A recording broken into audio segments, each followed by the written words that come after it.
Good evening, folks. It is Thursday, September 14th, and it is your Week 2 preview coming you from beautiful Portsmouth, New Hampshire. Everett, New Hampshire, there's nothing here. Let's get right into it with our notes and numbers from Week 2. We'll start off with the YOLOFIsh FFL standings. Kimmy Granger division went 2-1 this week. Both Jack and myself winning, Patrick losing, of course. Pride Price division went 1-2, Coyle with the lone win. Alice and Tyler division also went 1-2, with Jensen receiving the lone win. And finally, Lena Paul division went 2-1, with McAllen and Ryan both getting those wins. So good job, McAllens. All right, moving into our injury news here. A few big ones, actually. A lot of big injuries this week. First one we'll start off with is, of course, David Johnson. Arizona Cardinals expect him to be out for an extended period of time. I think Bruce Arians said, hopefully Christmas, which is week 16. So pretty much Coyle, he's done for the season. That sucks. We also have Odell Beckham Jr., who, although he practiced today, I believe, he said his injury is 6 to 8 weeks, which I don't really know what that means. Does that mean he's out 6 to 8 weeks? Does that mean that it takes him that long to heal? If I had to guess, I'd say he's a guy that'll get hurt again because he's kind of a wuss and soft, like cream cheese soft. So look out for that to happen again. We also have Andrew Luck, who looks like he's going to miss another week.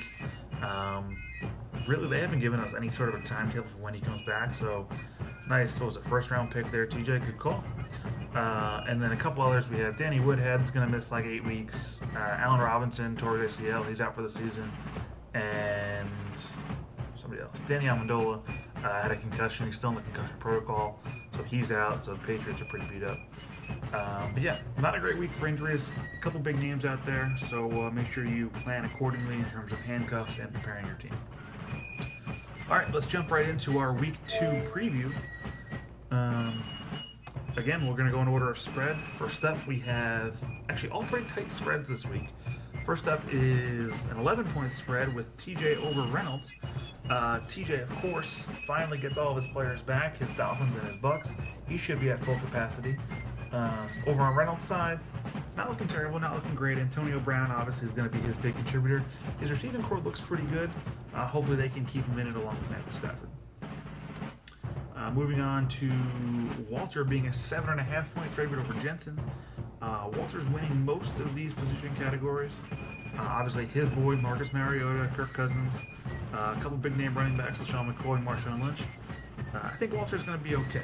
Over on Jensen's side, Drew Brees needs a bigger day from him. Tyrod Taylor needs to not have a concussion, which I don't know if he's out of the concussion protocol or not yet. And then a couple no-names down there in the flex position at receiver. Next up, another 7.5-point spread is your commissioner over McAllen. I'm pretty much dominating Danny in every positional category as expected, with the exception of one flex and one quarterback. So good luck, Dan. You're going to need it this week. Moving on now to a 4.8-point spread. Coyle is the underdog taking on Sokol. Coyle, of course, loses big name David Johnson last week. We'll see how he does to replace him. I know he's got Carlos Hyde. Picked up Kerwin Williams, but I think that's going to be kind of a timeshare in Arizona. I know that they signed Chris Johnson this week, so let's see how that one turns out. Over on Sokol's side, obviously he's got Aaron Rodgers. Eli should both have pretty good games this week. I know Aaron Rodgers is out for blood and a little redemption. We talked about it at the shareholder meeting last night. Picked up Allen Hurns, which is a nice pickup with Allen Robinson going down, so we'll see how he does this week. Next we have Cole Coyle as a 4.2 point favorite over Jack Murray. Although it does look like Jack is winning most of these comparisons positionally, but in the end Cole takes the lead in terms of our line. Nothing really stands out on Cole's side except for Carson Palmer, who probably is going to rely on a lot heavier now in Arizona with DJ going down. Over on Jack's side, he's looking for Alex Smith to have another monster game this week. I don't think he can back it up, although he is playing Philly, so we'll see how that goes. And then finally, in our closest matchup by far, we have Ryan McAllen as only a 1.4 point favorite against Patrick Troy. Ryan doesn't have any stars. He's got Kareem Hunt. I don't think Kareem Hunt kind of repeats the way he did last week.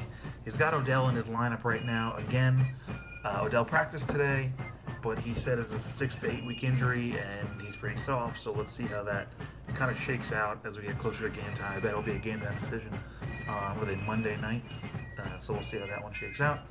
Over on Pat's side, obviously he's got Brady, but Brady's now down Amendola, so he's going to have to rely heavily on Gronk and probably Chris Hogan now. He played lacrosse. Don't know if you heard about it. He's also got Larry Fitz, who should have a more prominent role in the Cardinals offense again with DJ going down. We'll see how that one shakes out in the end. All right, folks, I believe that is a wrap on our Week 2 preview. Tonight we have Bengals hosting the Texans. I took Bengals -6, so let's all hope that happens. I also took the under, I believe, because I think these two offenses both stink. But again, we'll see how it goes. Let me know if I missed any notes, numbers, anything you want me to make sure I mention next week, any injuries, whatever, in next week's preview, and I'll be sure to include it in my notes here. Otherwise, I believe that's it. Have a great weekend. If you're in the Survivor pool, make sure you get me your pick. That's all for now. Peace.